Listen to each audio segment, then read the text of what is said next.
Assalamualaikum warahmatullahi wabarakatuh. Sahabat beriman yang dirahmati Allah Subhanahu wa Ta'ala, di video kali ini saya akan berbagi kisah tukang kayu menemani mayat konglomerat dalam kubur selama 40 hari. Alkisah seorang konglomerat yang sangat kaya raya menulis surat wasiat. Barang siapa yang mau menemaniku selama 40 hari di dalam kuburan setelah aku mati, nanti akan aku warisi warisan separuh dari harta peninggalanku. Lalu ditanyakanlah hal ini kepada anak-anaknya, apakah mereka sanggup menjaganya di dalam kubur nanti? Tapi anak-anaknya menjawab, "Mana mungkin kami sanggup menjaga ayah, karena pada saat itu ayah sudah menjadi mayat."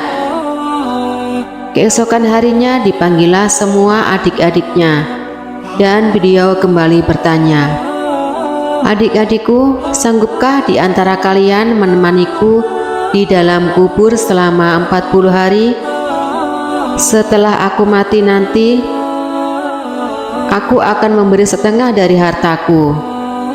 Adik-adiknya pun menjawab, "Apakah engkau sudah gila? Mana mungkin ada orang yang sanggup bersama mayat selama itu di dalam tanah." Lalu dengan sedih konglomerat tadi memanggil ajudannya untuk mengumumkan penawaran istimewanya itu ke seluruh negeri. Akhirnya sampai jugalah pada hari di mana konglomerat tersebut kembali ke rahmatullah. Kuburnya dihias megah, laksana sebuah peristirahatan termewah dengan semua perlengkapannya. Pada waktu yang hampir bersamaan, seorang tukang kayu yang sangat miskin mendengar pengumuman wasiat tersebut. Lalu tukang kayu tersebut dengan tergesa-gesa segera datang ke rumah konglomerat tersebut untuk memberitahukan kepada ahli waris akan kesanggupannya. Keesokan harinya dikebumikan jenazah sang konglomerat itu. Si tukang kayu pun ikut turun ke dalam liang lahat sambil membawa kapaknya yang paling berharga yang dimiliki si tukang kayu. Hanya kapak itu untuk bekerja mencari nafkah. Setelah 7 langkah para pengantar jenazah meninggalkan area pemakaman, datanglah malaikat Munkar dan Nakir ke dalam kuburan tersebut. Si tukang kayu menyadari siapa yang datang. Ia segera akan menjauh dari mayat konglomerat. Di benaknya sudah tiba saatnya si konglomerat akan diinterogasi oleh malaikat Munkar dan Nakir. Tapi yang terjadi malah sebaliknya. Malaikat Munkar dan Nakir malah menuju ke arahnya dan bertanya, "Apa yang kau lakukan di sini?" "Aku menemani mayat ini selama 40 hari untuk mendapatkan setengah dari harta warisannya," jawab si tukang kayu. "Apa saja harta yang kau miliki?" tanya Munkar dan Nakir.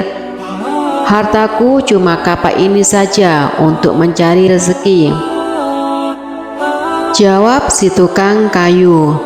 Kemudian Munkar dan Nakir bertanya lagi, "Dari mana kau dapatkan kapakmu ini?"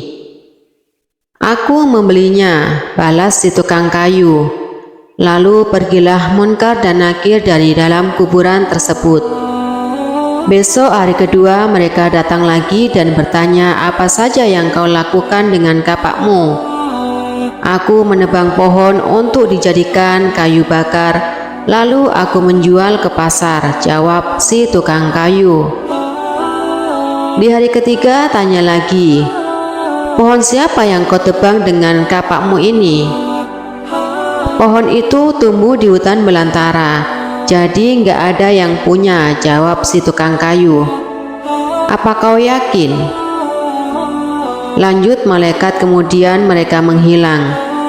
Datang lagi di hari keempat, bertanya lagi, "Apakah kau potong pohon-pohon tersebut dengan kapakmu ini sesuai ukurannya dan beratnya yang sama untuk dijual?" "Aku potong dikira-kira saja, Mana mungkin ukurannya bisa sama rata, tegas tukang kayu. Begitu seterusnya yang dilakukan malaikat Munkar dan Nakir, datang dan pergi sampai tak terasa sekarang 39 hari sudah. Dan yang ditanyakan masih berkisar dengan kapak tersebut. Di hari terakhir yang ke-40, datanglah Munkar dan Nakir. Sekali lagi bertemu dengan tukang kayu tersebut, berkata, "Munkar dan Nakir, hari ini kami akan kembali bertanya soal kapakmu ini." Belum sempat Munkar dan Nakir melanjutkan pertanyaannya, si tukang kayu tersebut segera melarikan diri ke atas dan membuka pintu kubur tersebut. Ternyata di luar sudah banyak orang yang menantikan kehadirannya untuk keluar dari kuburan tersebut. Si tukang kayu dengan tergesa-gesa keluar dari kuburan meninggalkan mereka sambil berteriak, "Kalian ambil saja semua bagian harta warisan ini, karena aku sudah tidak menginginkannya lagi." Sesampai di rumah, si tukang kayu berkata kepada istrinya, "Aku sudah tidak menginginkan separuh harta warisan dari mayat itu. Di dunia ini harta yang kumiliki padahal cuma satu, kapak ini saja." Tapi malaikat Munkar dan Nakir selama 40 hari yang mereka tanyakan dan persoalkan masih saja seputar kapak ini. Bagaimana jadinya kalau hartaku begitu banyak? Entah berapa lama dan bagaimana aku menjawabnya. Dari Ibnu Majah radhiyallahu an, dari Nabi Muhammad SAW, bahwa beliau bersabda, "Tidak akan bergerak tapak kaki anak Adam pada hari kiamat hingga ia ditanya tentang 5 perkara, yaitu umurnya untuk apa, dihabiskan masa mudanya kemana, dipergunakan hartanya, dari mana ia memperolehnya, dan kemana dibelanjakannya. Ilmunya sejauh mana diamalkan." Hadis riwayat Tirmizi. Rasulullah SAW bersabda, "Barang siapa yang menyampaikan dan ada orang yang mengamalkannya, maka walaupun yang menyampaikannya sudah tiada atau meninggal dunia, dia akan tetap memperoleh pahala." Hadis riwayat Al-Bukhari. Nah, itulah kisah dari tukang kayu yang menemani jenazah selama 40 hari. Semoga ada pelajaran yang bisa diambil. Terima kasih sudah menonton video ini. Saya undur diri. Wassalamualaikum warahmatullahi wabarakatuh.